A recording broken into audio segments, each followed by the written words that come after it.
وہ کہانی تو ختم ہوگی کہ قرآن حکیم جو ہے وہ شعبان کے اندر نازل ہوا ہے۔ پھر اسپیسیفکلی یہ جو رات ہے اس کی شان میں اللہ تعالیٰ نے پوری سورت نازل کر دی ہے۔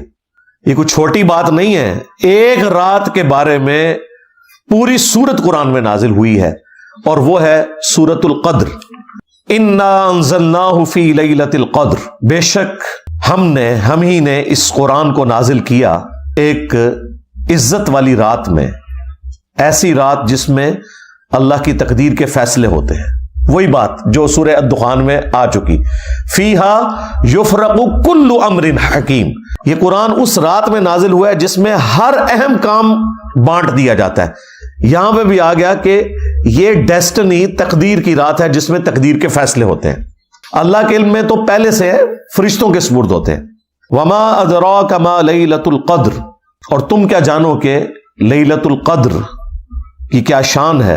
لیلۃ القدر خیر من الف شہر، یہ تو وہ رات ہے لیلۃ القدر جو 1000 مہینوں سے افضل ہے، یعنی اس رات میں عبادت کرنا 1000 مہینوں، آلموسٹ 90 سال کے قریب بنتا ہے یہ عرصہ، اس سے افضل ہے۔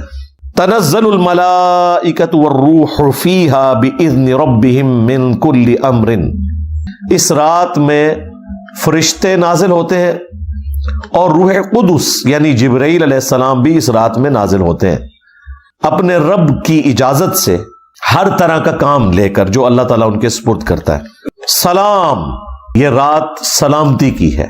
ہی حتی مطلع الفجر، اور یہ سلامتی رہتی ہے یہاں تک کہ فجر طلوع ہو جائے، یعنی ختم سحری جہاں ہو جاتی ہے اور فجر کا وقت سٹارٹ ہوتا ہے، اس وقت تک یہ پوری کی پوری رات اللہ تعالیٰ کے فیصلے کی ایک اہم ترین رات ہے۔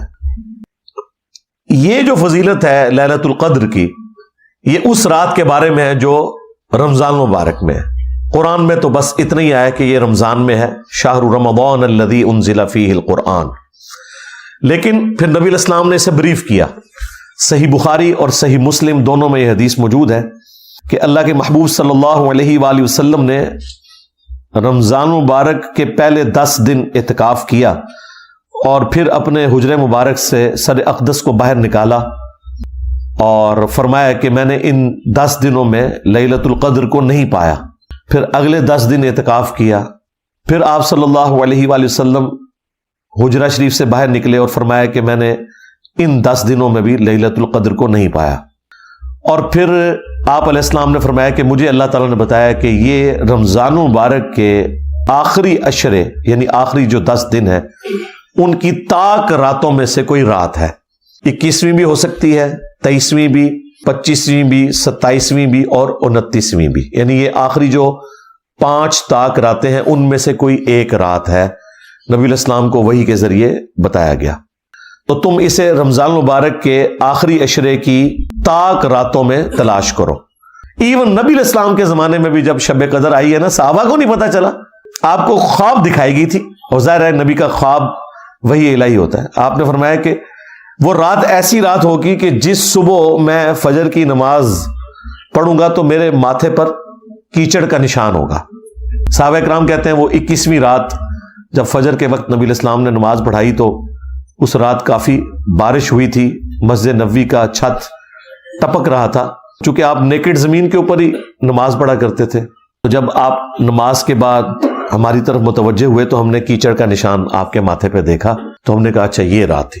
یار اگر صحابہ کا یہ سٹیٹس ہے کہ انہیں صبح پتہ چلتا ہے، تو یہ جو کہانیاں کرواتے ہیں کہ جی وہ رات کو ہمیں پتہ چل جائے گا، یہ نشانی ظاہر ہوگی، کوئی نشانی نہیں ظاہر ہوگی بھائی، اور یہ فکس بھی نہیں ہے، یہ بھی ذہن میں رکھیے گا۔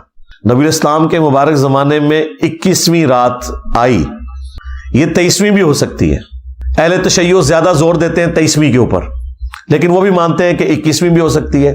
کچھ صحابہ کرام، صحیح مسلم میں آتا ہے، وہ 27ویں کو مانتے تھے۔ تو یہ ویری کرتی ہے۔ یہ اللہ تعالیٰ نے بیسیکلی شب قدر کی ایک سیلیبریشن رکھی ہوئی ہے۔ کسی سال وہ 21ویں کو سیلیبریٹ کرتا ہے اللہ تعالیٰ، کسی سال 23ویں کو، کسی سال 25ویں کو، کسی سال 27ویں کو۔ مقصد یہ ہے کہ وہ 10 دن آپ اللہ کو دیں، وہ طاق راتیں دیں۔ باقی ہم نے تو اس کے بھی شارٹ کٹ رکھے ہوئے ہیں۔ صحیح مسلم میں حدیث ہے، سیدنا عثمان رضی اللہ تعالیٰ عنہ علیہ السلام نے روایت کی ہے، وہ کہتے ہیں کہ اللہ کے محبوب صلی اللہ علیہ وآلہ وسلم نے فرمایا